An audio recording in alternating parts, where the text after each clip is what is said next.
What up, Fight World? It's your boy Ego, and I'm back with some more boxing. As you guys know, Canelo versus Liam Smith, they have started their press tour. They were in Texas. Then recently they had a press conference in London, Liam Smith being from the UK.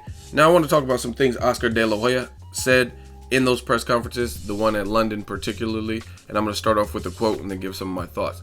Canelo Alvarez fought Amir Khan at 155 pounds, and Canelo Alvarez is a junior middleweight. That's the bottom line. Just like in the past fights when we challenged Austin Trout, he challenged Erislandy Lara and Floyd Mayweather, Canelo always wants to fight the very best champion at 154. Yes, I did call his people the next day, referring to Golovkin. It didn't go very well, but it wasn't our fault. But we made the move to fight the very best champion at 154 pounds. You have to realize that Canelo Alvarez is moving up only 1 pound. That's it. Is actually moving down. He's a natural 154 pounder. So we went after the best junior middleweight champion in Liam Smith.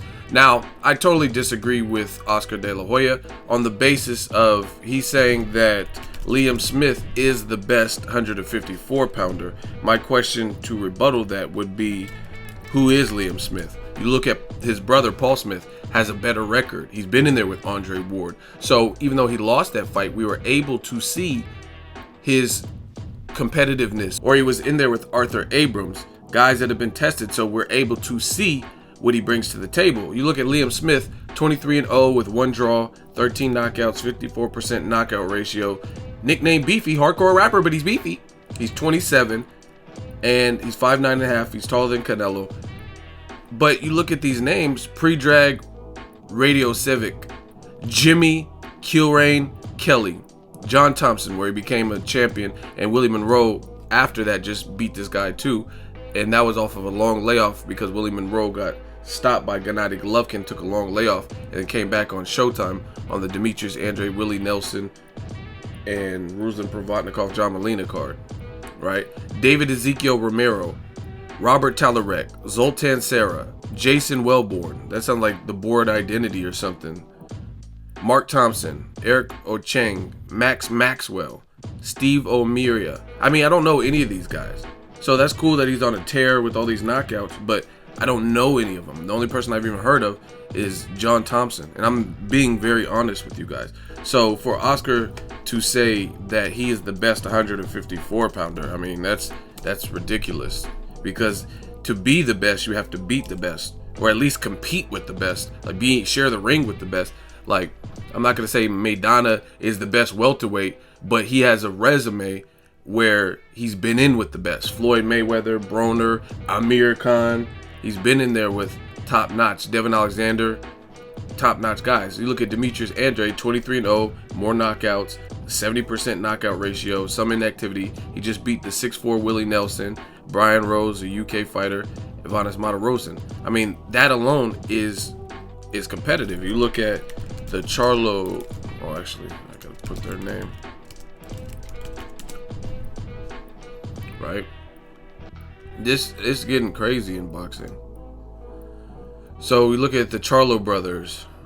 24-0, more knockouts, 75% knockout ratio. Just fought Austin Trout, a mutual opponent with Canelo. Wilkie Camphert, who he's been in a couple fights. Michael Finley, Cornelius Bundridge, who was a champion at the time. You know what I mean? These names, at least I've heard of these people, right? You look at Vanis Matarosin.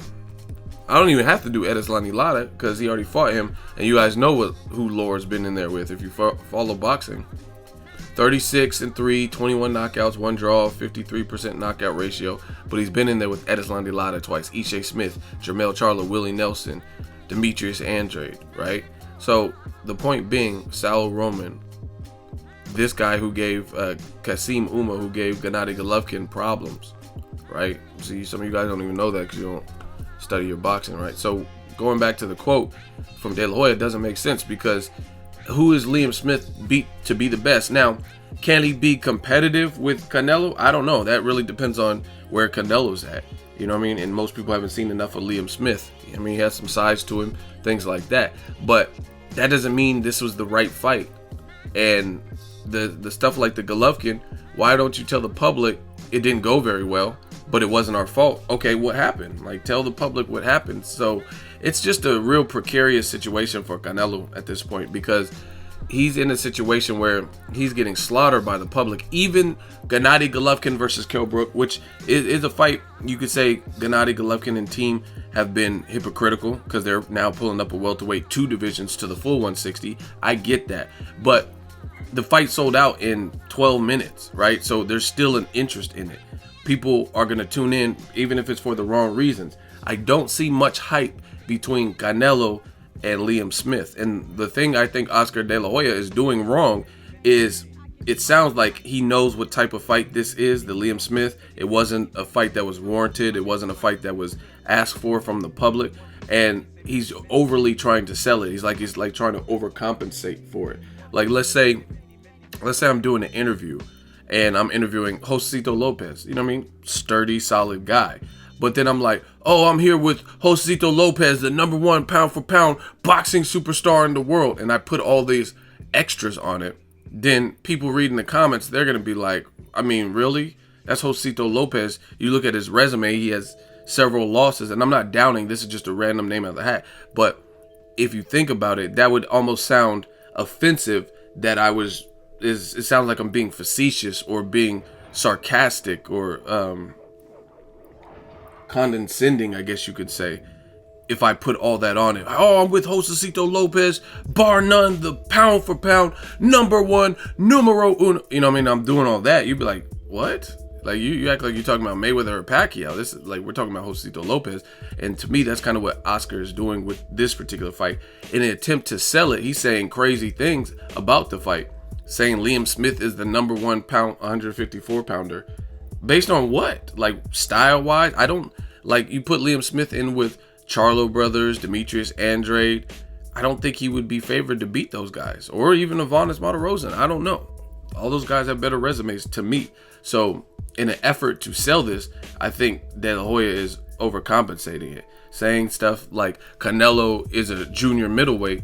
To me, that's not good, because the fact of the matter is, you got that bullseye on your back if you earn that hardware. You knew beating Cotto would give you a middleweight lineal championship titles, right? So you can't say, oh, he's only a junior middleweight, right? You can't do that because you're a champion in that division, right? So if you want to stick there and you want to hold on to that hardware, it's fair game. And that's how it goes, you know what I mean? It's like house rules. You can't just say, oh, I'm a junior middleweight. And the other thing that's bothersome about that is Canelo weighs a lot. He weighs almost as much at his 30-day WBC mandatories as Golovkin. On fight nights, he's rehydrated, probably past what Golovkin has weighed.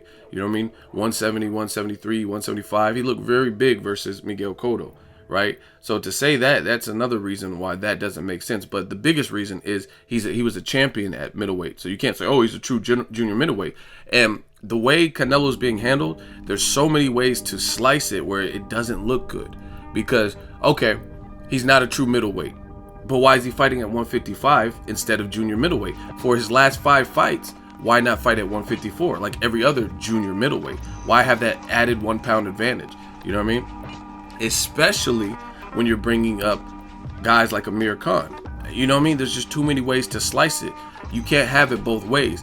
Amir Khan was a welterweight with only 3 fights, and he was on a long layoff. He fought Chris Algieri and probably had about a year off, right? So why bring him if Canelo is a true junior middleweight and you were going to vacate the middleweight title anyway and not face Golovkin? Then why didn't you just fight Khan at 154? I mean, that at least depletes an extra pound, makes Canelo work that much harder to take that extra pound down, because we know he's big, right? So he has to work to take that pound down, and Amir Khan's coming up all these pounds. So at least that would be a little bit more realistic. But no, you made it at 155 and made it a middleweight, technically a middleweight fight, and then knocked out Khan at middleweight, right? So it doesn't, what Oscar's saying, no matter what way you slice it, even if you take what he's saying as reality, it still doesn't make sense. If he's a junior middleweight, fight at junior middleweight, which is 154. 155 and above. See, because even when people were criticizing Canelo, they said, why is he fighting at 155? He's a middleweight. And then the excuse was, that's technically middleweight. So now you can't, when he's dropping an extra pound to fight Liam Smith, a fight that nobody wants, you can't then say, oh, he's a true junior middleweight. Because people, when they were wondering why he was defending middleweight titles at 155 versus like Cotto and versus Amir Khan, when he was fighting middleweight fights and those middleweight fights were being made at 155, people said it was because it's technically middleweight, right? So now you can't revert back and say, and reverse that and say, oh, he's a true junior middleweight. Because for his last 5 fights, why didn't he do what he did versus Austin Trout and Mayweather and those guys and fight at 154? You know what I mean? So it's not looking good. And what Oscar's saying just sounds unbelievable, to be honest, right? He said Liam Smith at the first Texas press conference, he said that Liam Smith is the biggest star in the UK. The lie detector test determined that was a lie. You just seen Kell Brook sell out with Golovkin in 12 minutes. I guarantee you this fight hasn't sold out. And I know about the bots and buying tickets or whatever, but bottom line, the Triple G versus Brook situation, there's more eyes on it. More people are intrigued with that than the Liam Smith fight. So to say that, again, it's just like overcompensating to overly try to sell this fight, right? Liam Smith is the biggest UK star, really? So Carl Frampton, Tyson Fury, Kell Brook, Amir Khan, right? Anthony Joshua, all these UK fighters, you're telling me that Scott Quigg, you know what I mean? All these guys in the UK, that Liam Smith trumps them. And what he said in this is, out of all the guys at 154, Liam Smith is the very best at 154. He said, so we went after the best junior middleweight champion. So the best junior middleweight champion happens to be a guy who's the least proven. And that's what this is all about. If Liam Smith had been in there with some sturdy names that the world knows, then it is what it is. But the fact of the matter is, non-champions like Demetrius Andrade and Vanes Martirosyan have better resumes than Liam Smith. And if anyone wants to dispute that in the comment section, feel free to. You will look like a fool, right? We all know the belt that Liam Smith has was this man's belt. And the only reason that he didn't retain it, see how there's a 0 and a 0 by his name? It means he's undefeated, right? The only reason he doesn't have his belt at the moment is because during this stretch, right around this period of time, he had promoter issues with inactivity and a failed fight with the Charlo. So being on the sidelines, they stripped him of his belt. And that's just the way the game works. So I think De La Hoya he's kind of doing too much with trying to sell the fight. You made the fight, let it be the fight. I would just focus on the realities of the fight. Like, okay, he's fighting 154. And another thing there's just so many ways to attack this or to look at it and see the loopholes in the argument. You say Canelo's a junior middleweight, but then in a recent interview they said, trust me, Golovkin versus Canelo will happen in 2017, right? So that's not a middleweight fight. You say Canelo said in a recent interview, Billy Joe Saunders is an option for December. So why move up then? Why not fight Billy Joe Saunders now, right? Oh, because Liam Smith is a bigger UK star than Billy Joe Saunders and all these other guys.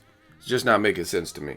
Let me know what you guys think. Drop it in the comment section. Make sure you like my video as always. Hate, comment, and subscribe. Till next video, it's Ego signing off.